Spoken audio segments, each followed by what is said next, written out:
No matter how much you've bowed down to that person, nor how long you've sacrificed your dignity and given away your power. If you follow this advice, I assure you that person will come to respect and admire you again. Sometimes in life, we become extremely dependent on another person. We fall deeply in love and give ourselves completely. I don't know if you've experienced this, but I have, which is why I dedicate myself to understanding these topics in depth. This emotional dependency can become so strong that we strip ourselves of our dignity. That person ends up having enormous control and power over us, to the point where we lose our identity and are unable to regain our autonomy and do anything for ourselves. What happens when you realize you've reached your limit and don't know how to escape? That person no longer has to keep playing with you. In this video, I will teach you how to get out of that situation. When you've lost your dignity, it's easy for the other person to feel superior and control your life. However, I assure you that in most cases, it's possible to regain your power, your dignity, and free yourself from that game. How? It's simple. First, it's crucial that you know how to withdraw from that situation. When I say withdraw, I mean to emotionally and physically remove yourself from the control that person has over you.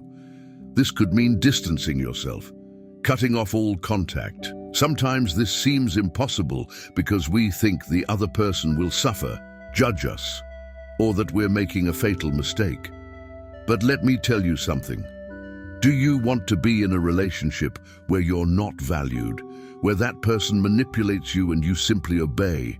Or do you prefer a relationship full of respect, love, and trust, where both can be yourselves and still build something beautiful together?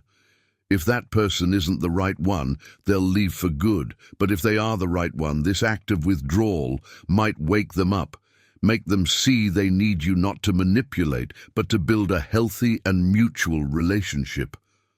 Often, the other person also develops an attachment to you, even if that attachment manifests as manipulation. It's important to remember that both you and that person have an emotional dependency, but your withdrawal can be the first step to breaking that cycle and reclaiming your power. The most crucial thing in this situation is to leave in time, cut all communication with that person, and when you encounter them again, apply what I'll tell you next. At this moment, you must ensure you focus all your attention on yourself. Many believe this is just a cliché. I must love myself first to be loved. But it's not a game. Focusing on yourself is fundamental, especially when someone doesn't respect your dignity and crosses boundaries trying to control you.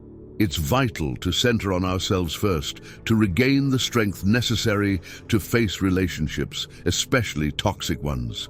When you withdraw, don't expect anything from that person. Don't expect them to call or seek you out. Forget about them. Leave that relationship with no expectations that they'll come back, seek you, or call you. Imagine leaving there with no attachment, focusing all your energy on yourself. Start doing things you really need to do for yourself. Spend time on your hobbies and use your free time to engage in activities that nurture and make you feel better. Instead of focusing on that person and the problems they've caused, put your attention on what makes you happy and strong. Stop waiting for that person to come back and instead invest in your own well-being. This way, not only do you recover, but you also become a stronger and more autonomous person. Sometimes, what do? We distance ourselves, take away their power. They no longer call or seek us. But what happens? We don't focus our energy on ourselves, and we unconsciously keep waiting for them to come back, to call, to show up. We start spying on their social media, looking for anonymous ways to communicate, creating fake profiles, calling from private numbers. All these absurd strategies only cause us suffering and make that person suspect us, feeding their ego. What we'll do now is the opposite. We'll forget that person exists. When they come to your mind, you will immediately focus your energy on something else, something that benefits your personal growth and well-being. Distancing yourself is powerful and attractive. It can even make you attract that person back. But the most important thing about withdrawing is that it gives you the power to build, in your solitude, the person you really are. We've talked a lot about this in previous videos, and I'll leave some suggestions here. But remember, the most crucial thing about distancing yourself is that it allows you to rediscover your own power and build your identity without that person's influence. Focus your energy on activities that nurture and make you grow, and you'll see how your well-being and self-esteem strengthen.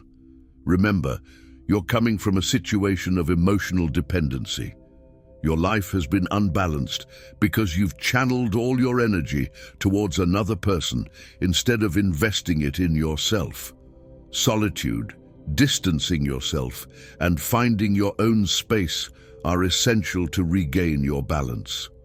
Once you leave that relationship, you'll start noticing changes in your environment as you're no longer constantly exposed to that person's stimulus. A stimulus that, although often toxic and painful, generates dependency. Curiously, once you distance yourself, something in that person will make them miss you. It's a mysterious phenomenon.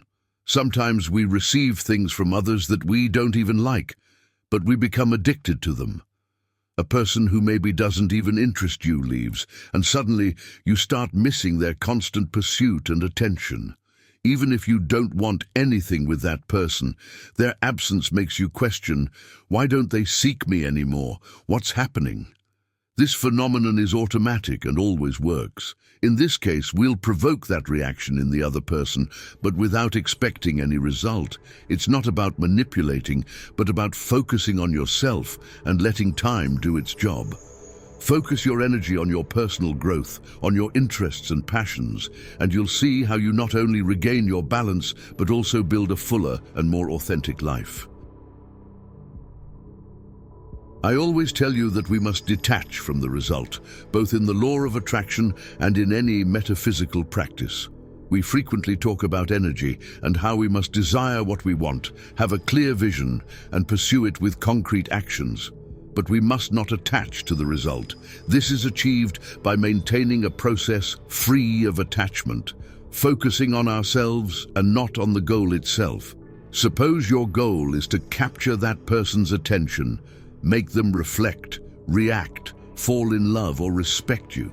If you obsess over that goal and make it your only focus, you'll only achieve the opposite. Therefore, we must take the necessary actions, but without attachment to the result, no matter what may happen.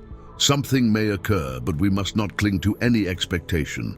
Our priority is to keep focusing on ourselves and give that person what they deserve at this moment, our absence.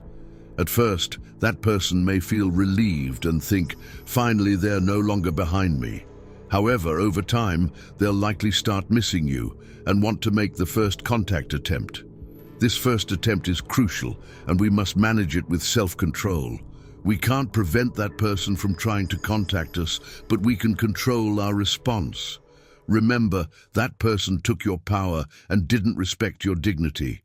Keep your dignity, your self-control, and focus on your own well-being. This way, not only will you recover, but you'll also demonstrate your strength and value, building a life full of respect and authenticity.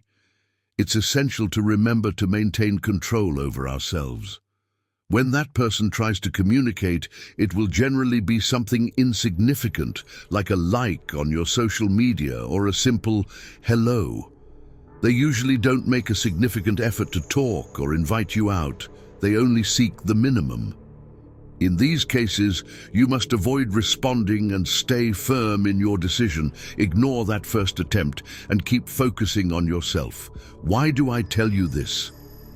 First, because we don't know the definitive intentions of that person. Their ego may feel hurt by your absence and want to know why you're no longer watching their moves.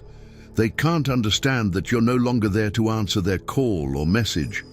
This confusion in their ego creates an urgent need to know what has changed. We don't know if they're seeking you because they truly want you back or simply because their ego needs reassurance.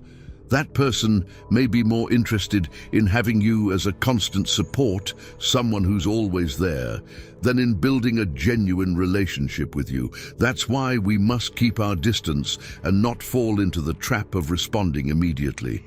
By ignoring these superficial contact attempts, not only do you strengthen your self-control, but you also send a clear message that you're no longer willing to participate in that game. You focus on your growth and well-being, building a life where you're valued and respected. This way, you free yourself from the cycle of emotional dependency and move towards healthier, more balanced relationships. So we'll not ignore that contact attempt once, twice, or even more times, depending on how the situation develops. This is the moment to show that things have changed. Before, that person could do whatever they wanted with you, but now it's not like that. Before, they made you jump with every message, but now you have self-control. You have control over yourself and won't respond to their games. It's at this point where the other person might start reflecting. However, I can't promise this will happen in every case. You must be completely honest with yourself and understand that this person won't always respond the way you expect. Every individual has their own freedom, and we can't control others' decisions. It's important not to attach to the outcome. It's possible that this person reflects, changes, and sincerely seeks you out, recognizing they've hurt you and wanting to build something better with you. But it's also possible that they seek you out just for their ego, to regain control and return to the same toxic dynamic. The essential thing is to maintain your self-control and not fall back into the same cycle. If that person only wants to reaffirm their power and play with you again, it's crucial that you stay firm in your decision not to participate in that game. Focus on your growth and well-being, and build a life where you're valued and respected by those around you. This way, you free yourself from emotional dependency and move towards healthier, more balanced relationships. The essential thing in all of this is to understand that any person who tries to belittle you or seeks to feel superior to you without recognizing your value and dignity doesn't deserve to be in your life. We're all human beings who deserve respect. You have unique qualities and talents just like everyone else, and we always seek balance in our relationships. Dignity is an invaluable treasure that we have by birthright. We can't allow anyone to take it from us. So, my loves, don't stay in relationships where your dignity is being stolen. Withdraw and see if that person seeks you out again with sincere intentions to fix things, or simply because their ego needs reassurance. It's crucial that you start valuing yourself more. No one can give you from the outside what you're not capable of building within yourself first. Remember to subscribe to this channel, like it, and share this content with anyone you think might benefit. You have the power to create, achieve, and live the life you desire. You just need to focus and pursue your goals with determination. See you in the next video. A big hug.